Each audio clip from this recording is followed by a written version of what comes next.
Η παγκόσμια βιομηχανία συμπληρωμάτων το 2023 είχε αξία περίπου 86,77 δισεκατομμύρια δολάρια, ενώ από το 2024 έως το 2032 προβλέπεται ότι από τα 93 περίπου δισεκατομμύρια δολάρια θα φτάσει στα 182. Οπότε μιλάμε για μια βιομηχανία η οποία βρίσκεται σε άνθηση.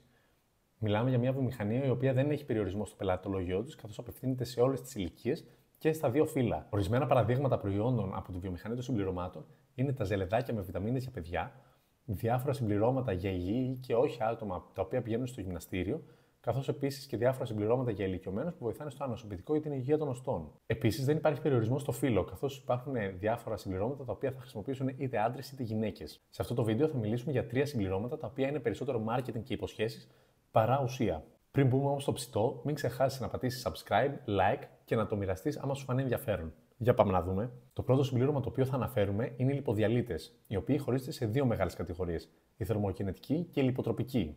Οι θερμογενετικοί, όπως αναφέρει και το όνομά τους, λειτουργούν με το να δημιουργούν μια κατάσταση στην οποία το σώμα μας δημιουργεί περισσότερη θερμότητα. Αυτό συμβαίνει μέσω ουσιών όπως η καφεΐνη. Η καφεΐνη βοηθάει στη διέγερση του νευρικού συστήματος και στο να έχουμε αυξημένο καρδιακό ρυθμό και αυξημένη πίεση. Οπότε, κατά τη διάρκεια χρήσης αυτών των συμπληρωμάτων, η καρδιά μας ουσιαστικά και το νευρικό μας σύστημα λειτουργεί περισσότερο και έτσι οδηγεί σε μεγαλύτερες καύσεις. Ενώ οι λιποτροπικοί λιποδιαλύτες λειτουργούν με το να μεταφέρουν λιπαρά στα μυτοχόνδρια. Δυστυχώς, ωστόσο, στους ανθρώπους που χρησιμοποιούν αυτά τα συμπληρώματα και στους ανθρώπους που δεν τα χρησιμοποιούν, δεν φαίνεται να υπάρχει πάρα πολύ μεγάλη διαφορά στο αποτέλεσμα. Αντιθέτως, ρισκάρουμε την υγεία της καρδιάς μας. Ρισκάρουμε το να έχουμε αϊπνία, γαστρεντερικές διαταραχές, υψηλό στρες και άγχος. Το καλύτερο που θα μπορούσε να κάνει κάποιος ο οποίος θέλει να χάσει λίπος είναι να έχει ένα υποθερμιδικό έλλειμμα λόγω της διατροφής του αλλά και λόγω της άσκησης. Ένα άλλο συμπλήρωμα το οποίο απευθύνεται κυρίως στον ανδρικό πληθυσμό είναι οι ενισχυτές της τεστοστερόνης. Καθώς τα χρόνια περνάνε, το ανδρικό σώμα σταματάει να παράγει τόσο τεστοστερόνη και έτσι υπάρχουν κάποια ανεπιθύμητα αποτελέσματα, όπως η μείωση της μυϊκής μάζας, της λίπιντο, γυναικομαστία και αισθητική δυσλειτουργία. Είναι αναμενόμενο λοιπόν οι εταιρείες συμπληρωμάτων να προσπαθήσουν να βρουν προϊόντα τα οποία θα καλύψουν αυτή την ανάγκη. Μερικά από αυτά τα συμπληρώματα είναι η ασβαγκάντα, η τριγωνέλα, η μάκα ή ο ψεντάργυρος. Μία έρευνα του 2022 σχετικά με την ασβαγκάντα και την αύξηση της τεστοστερόνης έδειξε θετικά αποτελέσματα. Ωστόσο, οι συμμετέχοντες ήταν άνδρες στήροι ή με χαμηλό αριθμό σπερματοζωαρίων.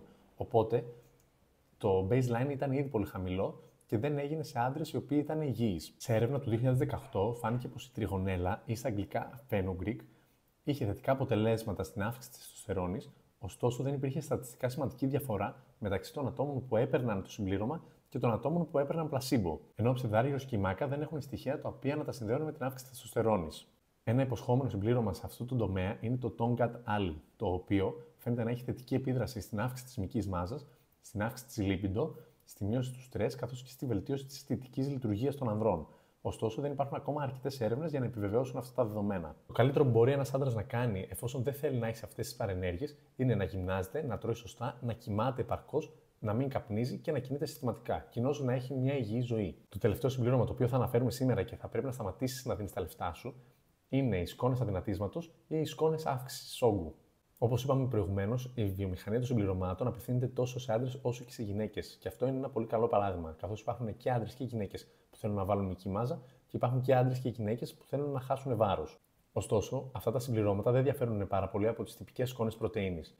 Η μόνη διαφορά είναι στη δοσολογία και στην περιεκτικότητα υδατανθράκων. Τα mass gainers συστήνουν 2, 3 ή και 4 σκουπ πρωτεΐνης ώστε να έχει την απαραίτητη δοσολογία. Ενώ πολλές φορές σκόνες οι οποίες υπόσχονται αδυνάτισμα, πολλές φορές έχουν περισσότερες θερμίδες από ό,τι οι τυπικές σκόνες πρωτεΐνης. Οπότε σε αυτή την περίπτωση 100% πληρώνεις το marketing. Αλλά δεν θα πληρώσεις καθόλου το marketing άμα τσεκάρεις αυτό εδώ το βίντεο το οποίο θα σου προτείνει το YouTube.